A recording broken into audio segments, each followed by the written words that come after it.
आइए दोस्तों, हम फिर से चलते हैं अगले चैप्टर की ओर, अगले अध्याय की ओर। हमने पिछले क्लास में प्रश्नावली एक की जितने भी लेसन थे, जैसे कि एक ए, एक बी, एक सी, एक डी, सभी के सभी प्रत्येक प्रश्नों का हल मैंने आप लोग के लिए अपडेट कर दिया है कि आप लोग अपने से रिवीजन कीजिए, बनाइए, जाके देखिए। जिस प्रश्न में आपको दिक्कत होता है आप वहां जाके देख सकते हैं।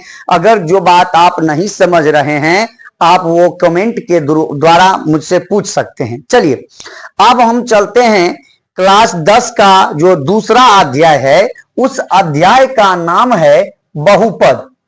उस अध्याय का नाम है बहुपद, अंग्रेजी में कहते हैं पोलिनोमियल।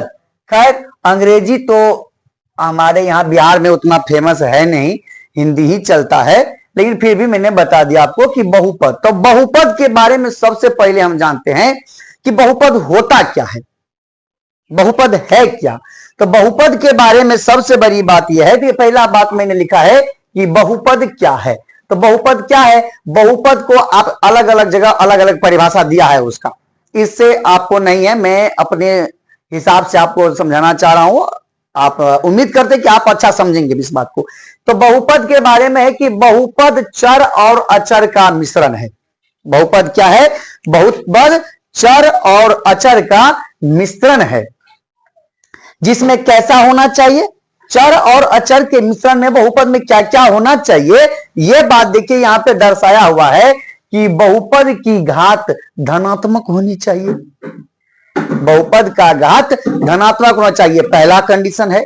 दूसरा शर्त है उसका कि बहुपद का घात ऋणात्मक तथा भिन्नात्मक नहीं होना चाहिए। मतलब अगर बहुपद का घात यानी कि पावर, जैसे मैं आपको बता दूं कि पहले पॉइंट का मतलब होता है कि बहुपद का घात धनात्मक हो, माने एक्स स्क्वायर का अगर स्क्वायर है प्लस 5x है प्लस 6 है तो ये आपको प्लस में होना चाहिए, माइनस में नहीं होना चाहिए। ये बोल रहा है धनात्मक होना चाहिए।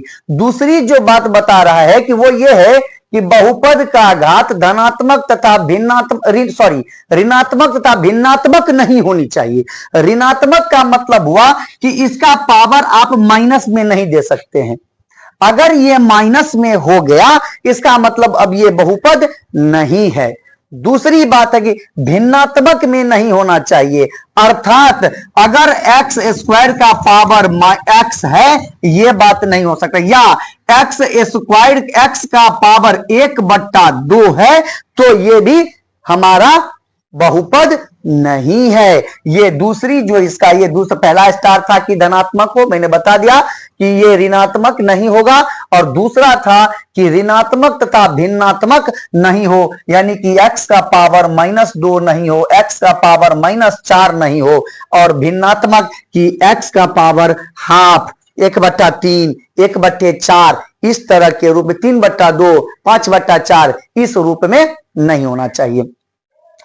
अब फिर हम लोग चलते हैं कि बहुपद पर ही कि बहुपद चर और अचर का मिश्रण है।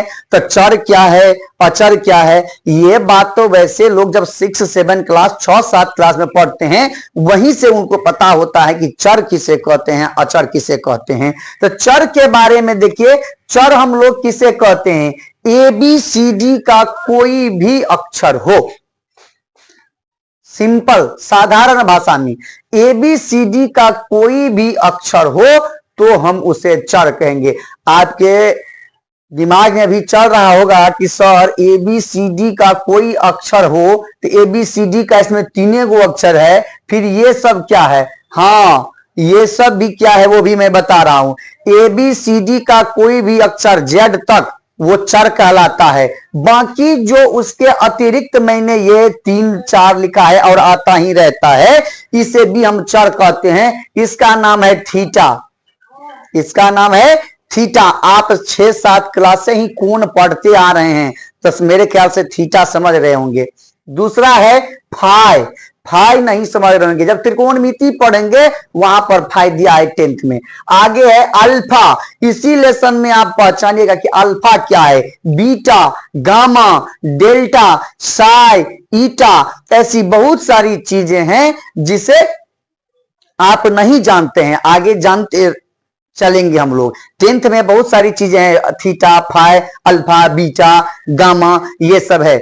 और इसकी जानकारी के लिए इसी बहुपद के जो मैं अगला आगे बढ़ूंगा इस बेसिक क्लास, एक और बेसिक क्लास का इसका क्लास लेना पड़ेगा क्योंकि इतनी छोटी है नहीं बहुपद, तो वो एक अलग से जब क्लास लूंगा मैं उसका अगला क्लास, उसमें मैं बताऊंगा आपको कि अल्फा क्या है, बीटा क्या है, ये सारी बातें बताऊंगा।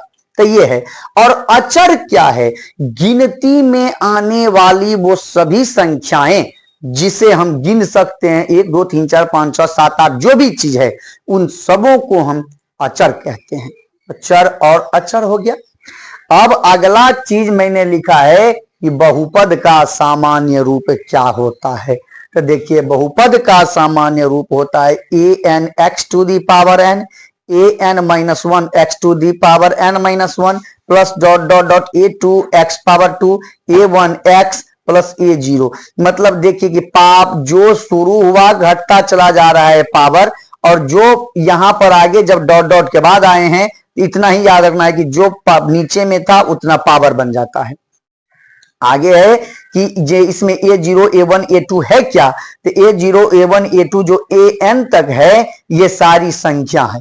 क्या है? वास्तविक संख्या है। a1 a2 जो भी है वो वास्तविक संख्या है, और n जो है वो धनात्मक होगा, क्योंकि आपको बहुपद में पहले ही मैंने बता दिया है कि बहुपद की घात धनात्मक होती है, और इसका घात देखिए n है, n कभी ऋणात्मक नहीं होगा। ऋणात्मक या भिन्नात्मक होने से बहुपद नहीं रहेगा। इसका अर्थ यह है कि n हमेशा धनात्मक होगा।